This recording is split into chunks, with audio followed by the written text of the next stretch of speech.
Je suis Jean Galfione, ancien athlète et sauteur à la perche et champion olympique en 96. Et aujourd'hui, comme vous le voyez, je fais de la voile sur un beau bateau en classe 40. Le sport, moi évidemment, je suis tombé dedans quand j'étais tout petit. Moi j'ai fait de l'athlétisme presque par hasard parce qu'il y avait un stade à côté de la maison. Puis un jour, je me suis retrouvé à être champion du club et puis après champion de ma rue et après champion de la ville. C'était révélateur, quoi. Pour moi, je savais que c'était un moyen de m'en sortir ou de réussir. C'était le sport, c'était le saut à la perche. J'ai fait une carrière extra, quoi. J'avais aussi une autre passion que je pratiquais absolument pas, c'était le bateau, quoi, la voile, la mer. J'ai dû attendre la fin de ma carrière pour vraiment pouvoir naviguer. Donc j'ai appelé tous mes contacts que je connaissais dans le milieu de la voile. J'avais quelques copains qui naviguaient en régate et je suis parti avec eux. Je connaissais rien en fait du tout. Et vite en fait je me suis retrouvé sur des postes physiques, sur des gros bateaux. Et là-dessus j'ai été repéré pour faire des essais pour la Coupe de l'Amérique. Je me suis dit maintenant il faut prendre une décision, arrêter la carrière de perchiste ou faire de la voile. Donc l'année 2005, on m'a laissé la possibilité, l'équipe Cache-à-Manche, de faire encore une saison de perche en même temps que je naviguais. Et ça y est, la transition était faite. Je peux affirmer aujourd'hui que je suis skipper. Avant, je le disais du bout des lèvres, je n'osais pas le dire. Maintenant, ouais, ça va.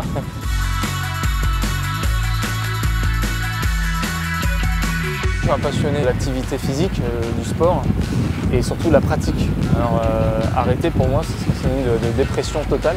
La voile c'est super important aussi, comme par exemple rien que sortir une voile des soutes quand le bateau gîte et que ça secoue pas mal, c'est une épreuve.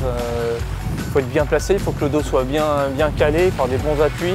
Rien que le matossage, il faut passer à peu près 300 à 400 kg d'un côté ou de l'autre à la force des bras. Et puis après, quand il faut hisser les voiles, alors là, c'est un travail d'épaule. Parce que sinon, ça met 3 heures à monter et puis on perd de longueur avant la bouée. Donc il faut être explosif, avoir la pêche. C'est indispensable d'être puissant, fort, souple. Donc voilà, CrossFit, c'est parfait pour tout ça. Pour moi, c'est important d'être fit parce que sur un bateau, c'est primordial si je veux être performant surtout et surtout aussi parce que j'ai pas envie de me blesser. J'ai commencé cette saison en me préparant physiquement, en utilisant les techniques de CrossFit. Ça m'a apporté pas mal, ça m'a apporté même beaucoup déjà parce que je connaissais pas mal les exercices avant, mais les appliquer dans cette philosophie CrossFit, ça m'a motivé tout simplement. J'ai trouvé ça vraiment chouette, très fun, avec beaucoup de plaisir à la pratique. Je me sens plus à l'aise sur le bateau, plus svelte. Je sens que le travail paye. Donc il y a une réalité dans l'entraînement de CrossFit qu'on regarde et qu'on observe sur le terrain. Avant une course, il ne faut pas qu'il y ait de retard de sommeil accumulé. Donc il faut bien dormir avant. Ensuite, une fois qu'on est sur le bateau, au niveau de l'alimentation, manger le plus sainement possible. Donc c'est aussi le choix, les aliments qu'on emmène à bord. Aussi la gestion psychologique parce qu'il ne faut pas rentrer dans le rouge parce qu'on a besoin de son intégrité totale de sa tête et l'intégrité totale de son corps pour pouvoir bien manœuvrer et surtout bien choisir la stratégie à suivre.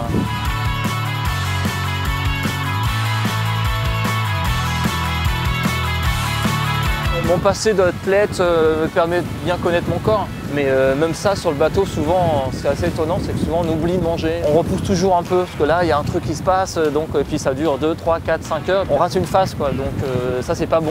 Et l'hydratation, alors ça, c'est terrible, parce qu'on boit jamais assez. Le risque principal, si on ne boit pas, c'est le coup de barre de là à là, qui dure 2 jours, et ça, c'est l'enfer, quoi. Et le pied, c'est quand on gagne une régate, l'équipage a le sourire, tout le monde est à son poste, est content de sa performance. Pour moi, c'est nouveau, quoi. C'est du sport collectif. Je découvre maintenant depuis quelques années, mais c'est très plaisant. En arrivant sur la Coupe d'Amérique, on m'a demandé de m'occuper de la préparation physique de l'ensemble de l'équipage. Donc j'aurais dit OK, mais que j'allais appliquer ce que je connaissais, les méthodes que je connaissais. Je voulais que chacun puisse travailler en fonction de son poste à bord.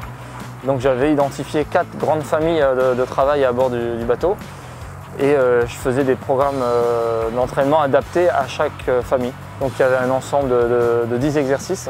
Je travaillais beaucoup en circuit training. Qui dit circuit training, c'était déjà le concept du CrossFit. Je ne savais pas qu'on pouvait l'appeler comme ça. Et pour moi c'est une super expérience parce que je ne m'étais jamais occupé d'un groupe d'entraînement.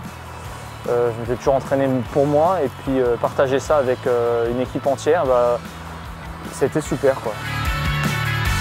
Et surtout les gens avaient du plaisir à s'y retrouver parce qu'ils se sont trouvés déjà changés physiquement, on a vu vraiment des métamorphoses. On avait gagné 30% de force et de puissance sur les postes physiques, sur les colonnes de winch et tout ça. Et quand je suis arrivé, il y avait 4 ou 5 cas de marins qui avaient vraiment des gros problèmes de dos, qui avaient mal au dos. Et à la fin de la campagne, il n'y en avait plus. Tout le monde était le dos béton, renforcé, costaud. Donc ça, c'était une grosse satisfaction.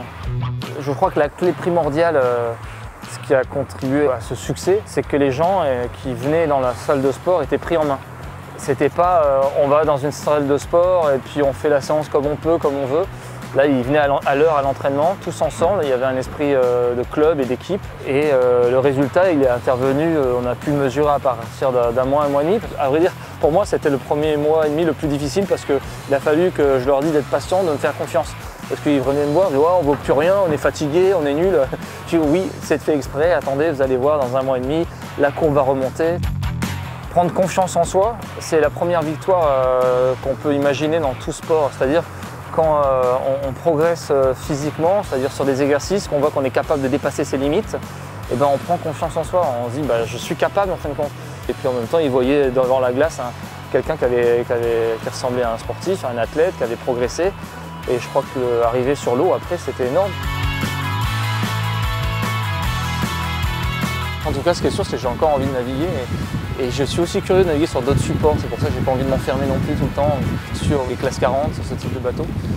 Donc je pense qu'une carrière est faite de plein de choses, de plein de courses, plein de bateaux différents. Et puis je me dis aussi qu'on est sur un élément qui est fabuleux, quoi. Donc on a la mer, le vent, en pleine nature. Quand je pars naviguer, j'ai beaucoup de plaisir aussi. Il n'y a pas l'aspect compétition, mais ça peut aussi suffire. Maintenant, je sais qu'aujourd'hui, j'aurais du mal à me passer de la compétition.